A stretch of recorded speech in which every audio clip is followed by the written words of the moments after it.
CJB 모닝와이드 이번에는 안효선 리포터와 함께 우리 지역 소식 알아보겠습니다. 안녕하세요. 안녕하세요.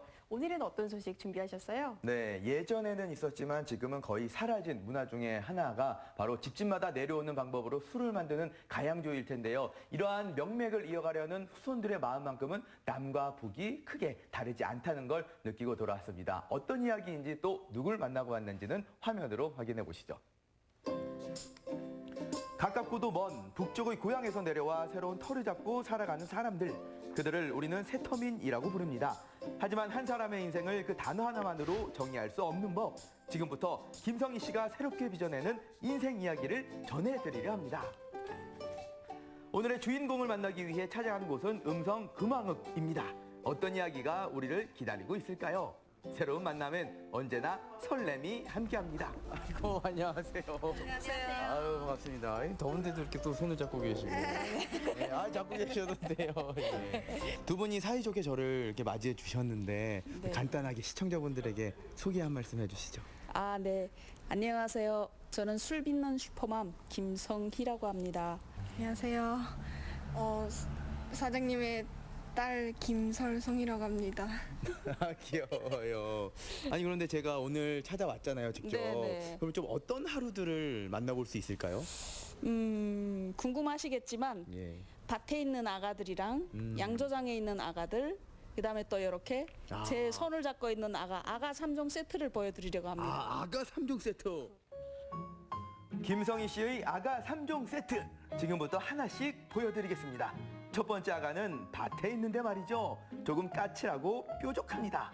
그래서 장갑과 장화가 필요했습니다. 저희가 이렇게 만반의 준비를 하고 왔잖아요. 장갑을 3개나 꼈어요. 네. 도대체 무슨 밭에서 무슨 일을 하길래 이런 건가요? 네, 여기는 천년초 밭이고요. 제가 한 2년 전부터 이 천년초를 무농약 너지에서 재배하고 있어요. 그래서 오늘 리포터님의 도움을 요청한 건 잡초를 천년초 사이사이에 얘네를 해롭게 하고 있는 잡초를 뽑고 싶어가지고. 어떤 밭이든 농부의 일은 하루라도 거를 수 없는 법이죠. 저 효선이가 여기까지 왔는데 가만히 있을 수 있나요? 직접 힘을 써보니 역시 혼자서 하기엔 버거운 일이 아닐까 걱정이 됐는데요. 다행히도 그 번거로운 농부의 일을 딸이 함께합니다. 아이고, 우리 따님도 보니까 일하는 게 네. 보통이 아니에요. 굉장히 능숙해요. 엄마가 이렇게 일을 많이 시키는 거예요? 아니요, 그냥 같이 나와서 같이 해요. 많이 시키지는 않아요. 아, 엄마가 시켜서 하는 게 아니라 그냥 스스로 하고 싶어서? 네. 아니 왜 이렇게 엄마를 도와주는 거예요? 이게 밭이 넓다 보니까 엄마 혼자 하기에는 너무 힘들고 종이도 같이 맡으면은 가벼워지니까. 정말 착한 딸이네요. 네, 새벽 4, 5시면 눈을 뜨는 모녀의 하루는 이 밭에서 시작됩니다. 조금은 귀찮을 법도 하건만 그동안 싫은 내색 한 번 하지 않았다는 딸인데요. 밭 곳곳엔 부지런한 모녀의 손길이 묻어납니다. 처음에 소개를 하실 때 술 빚는 슈퍼맘이다라고 말씀을 하셨는데 네. 그런데 이 천년초랑은 또 무슨 관계인지 굉장히 궁금합니다. 아, 그러시죠? 제가 이거 천년초를 처음 만난 건 그 어떤 농가에서 막 구박덩어리로 버림을 받을 때 만났는데 얘는 아무리 뽑아버려도 아무 데서나 다시 자생해서 살아난대요. 그런 놈이 어떤 놈일까 해서 검색해보고 공부해보니 건강에 엄청 좋은 애고 약을 치지 않아서 또 더욱이 좋더라고요. 그래서 그 천년초의 약효를 우리 술이 온몸에 끝까지 전달해주게끔 하는데 도움이 되지 않을까 해서 재배하게 되었습니다. 야, 이 얘기를 들어보니까 계속 궁금해지기 시작을 했거든요. 네. 그러면 자세한 얘기는 저희 양조장에 가서 마저 할까요? 아우, 좋습니다. 예. 네, 알겠습니다. 가시죠.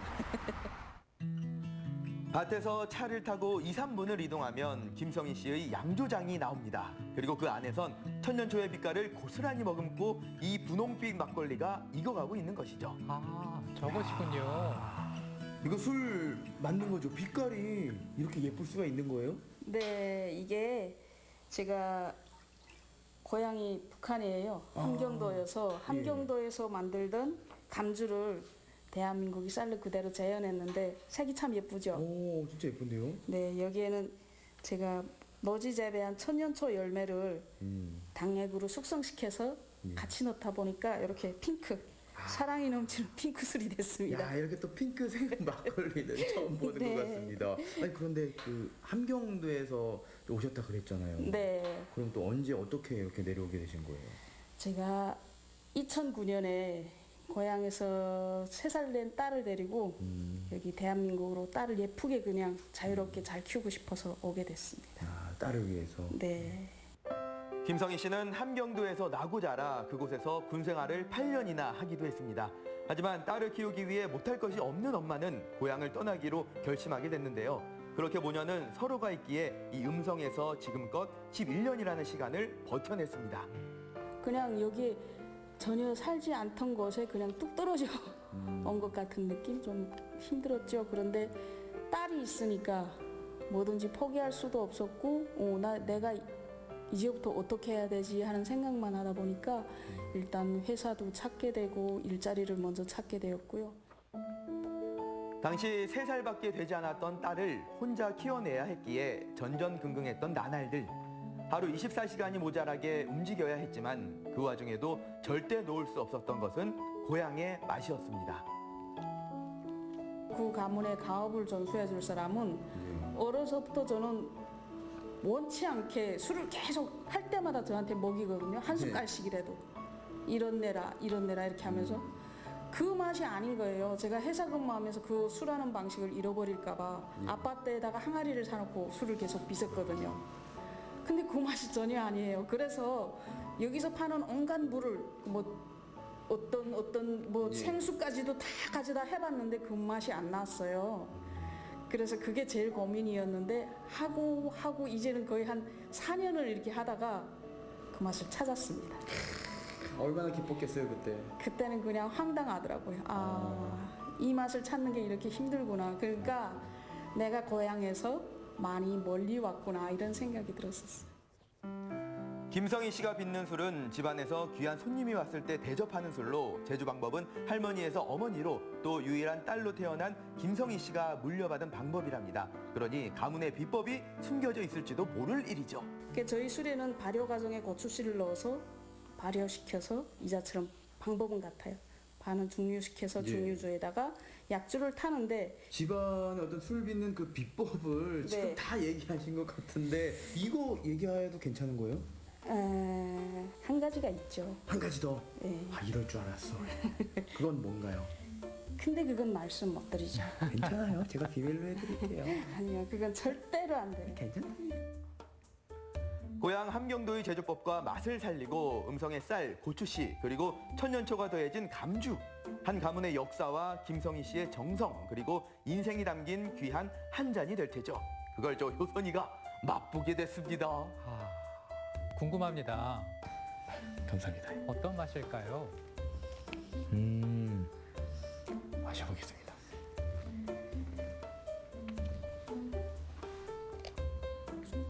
오, 상큼하다. 그렇죠. 예, 아니 처음에 들어가는 맛은 그 막걸리 맛인데 입안에서 조금 있다 보니까 남아있는 게 천년초 맛이랑 향이 입안에 맴도네요. 함경도 가양주 제조 방법이 여기 대한민국의 농산물을 만나서 만들어낸 통일악이죠, 결국은. 네, 그래서 저는 얘를 통일주라고 부릅니다. 한 잔 한 잔 마실 때마다 정말 통일을 기원하는 마음으로. 그렇죠. 그럼 저도 이 통일을 기원하는 마음으로 남은 거 다 마시겠습니다.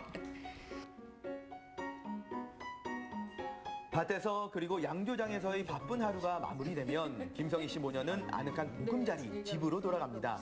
그리고 그곳에는 든든한 김성희 씨의 식구들이 기다리고 있었는데요. 너무나도 반갑게 맞이해 주시더라고요. 안녕하세요. 반갑습니다. 네, 여기는 저희 룸메 고향 어려서부터 같이 자란 친구 박영금님이시고요. 예. 반갑습니다. 그다음 여기는 알리시죠? 붕어빵. 박영금님의 아들 우리 홍남이에요. 오. 이렇게 그러면 네 분이서 같이 살고 계시는 거예요? 네, 애들 어려서부터 아기 키우는 품앗이부터 시작해가지고 현재까지. 성희 씨의 고향 친구 영금 씨는 북에서나 남에서나 함께하는 둘도 없는 단짝입니다. 그녀의 딸과 아들, 동갑내기 홍남이랑 설송이도 마찬가지고요. 이들은 한 집에 살고 한 밥상에서 밥을 먹는 식구입니다. 제가 아플 때 그럼 내가 아프면 설송이를 누가 돌봐줄 사람이 없는 거예요. 근데 이 친구가 설송이를 다 어린이집 보낼 준비를 해서 챙겨 보내주고 먹는 약 챙겨주고 본인이 출근하고 이런 때 내가 더 정말 이해하며 살아야겠다 고마운 마음이 엄청 많이 들었었어요. 뭐 애들을 크게 교양을 안 해요. 언니가 다 하고 집에서. 그러니까 제가 그런 데는 상관을 안 하죠. 좀. 그게 지금 애들 보면서 많이 도움이 되는 것 같아요. 그게. 네. 안 좋은 점? 안 좋은 점? 안 좋은 점 많지요. 얘기하다시피 그거야 뭐 남남이 사는데 어떻게 뭐 좋은 점만 있겠어요. 근데 뭐 서로 이해하니까 또 그때 지나면 또 괜찮아지더라고요. 성희 씨는 고향을 떠나 자신에게는 불모지 같은 이곳에 희망의 씨앗을 뿌렸습니다. 그리고 그 씨앗을 열심히 키워냈던 음성에서의 11년. 지금까지 그래왔듯 함께라면 앞으로도 못할 것은 없을 겁니다. 오늘 우리 슈퍼맘의 하루를 한번 만나보니까 야, 정말 대단하면서도 존경스럽다라는 생각이 들었거든요. 좀 앞으로의 모습들이 더 기대가 되는데 어떤 계획들을 갖고 계신가요? 하시고 싶으신 일을 이제 하시는 거니까 정말 잘 됐으면 좋겠고요. 두 분 다 일하시느라 다리도 아프시고 이모는 손도 아프시고 그래서 맨날 걱정되는데 정말 안 아프고 건강하게 오래 살았으면 좋겠어요. 우리 딸이 지금 그림을 엄청 취미를 가지고 또 전공을 하려고 하고 있는데 미술학원을 꾸준히 다녀서 그림을 잘 그리길 원하고요. 두 번째 저희 목표는 저희 양조장에서 빚는 술이 통일 건배주가 되는 그것이 목표인데 통일 만찬주가 되는 날 슈퍼스타가 돼서 저희 같이 건배하기를 바랍니다. 우리 리포터계의 BTS가 한번 되도록 열심히 노력하겠습니다. 우리 가족들의 건승을 기원하면서 우리 파이팅 한번 외칠까요? 자, 하나, 둘, 셋, 파이팅! 김성희 씨가 정성껏 빚어내는 것은 고향의 맛을 넘어 인생 그 자체일 테죠. 앞으로 펼쳐진 나날들이 그녀의 감수처럼 천천히 그리고 맛깔나게 분홍빛으로 익어가길 바라봅니다. 네, 화면을 통해서 보니까 그 고향을 떠나온 성희 씨의 삶이 그동안 많이 고됐겠다 이런 생각이 들었는데요. 그럼에도 불구하고 엄마를 돕는 착한 딸이 있고 또 좋은 친구가 곁에 있어서 참 다행이다 이런 생각도 해보게 됐습니다. 네, 맞습니다. 이 성희 씨는 단짝 영금 씨와 함께 풍아 씨처럼 서로의 아이들을 돌보면서 지내왔다고 하는데요. 네. 이 육아든 그리고 또 일이든 긴 말을 하지 않아도 통하는 그 중마고였다고 합니다. 이렇게 보면은 또 우리 딸 같은 경우는 엄마의 손을 항상 잡고 다녔거든요. 그 마음이 참 곱다라는 게 느껴졌는데요. 앞으로 이런 가족들이 똘똘 뭉칠 거 보면서 잘 돼야겠다라는 생각도 들면서 제가 열심히 응원을 하고 돌아왔습니다. 네, 네. 저는 제일 궁금했던 게 그 함경도 고향에서 그대로 만든 그 통일감배주 어떤 맞아요. 맛일지 궁금한데 어떠셨어요? 네, 이게 막걸리가 맞나 싶을 정도로 네. 굉장히 맛있었습니다. 목 넘김도 부드럽고요. 입안에서 그 천년초의 상큼한 향이 퍼지면서 야, 요게 정말 많은 사람들이 먹으면 즐겁게 먹을 수 있겠구나라는 그런 느낌도 들었고요. 거기에 또 우리 성희 씨의 인생이 담겨져 있지 않습니까? 그 깊이는 두말하면 입 아픕니다. 그리고 요즘에는 추석 물량 준비로 지금 굉장히 바쁘다고 하니까요. 앞으로도 또 이제 건강 챙기면서 열심히 일하셨으면 좋겠고요. 제가 또 열심히 또 응원하도록 하겠습니다. 네, 저희도 한번 또 맛을 보고 싶다 이런 생각을 해보게 되는데요. 비온 뒤에 땅이 굳는다 이런 얘기가 있지 않습니까? 모든 일들이 잘 이루어져서 좋은 결실로 만들어질 수 있기를 바라고요. 모닝와이드에서도 함께 응원을 하겠습니다.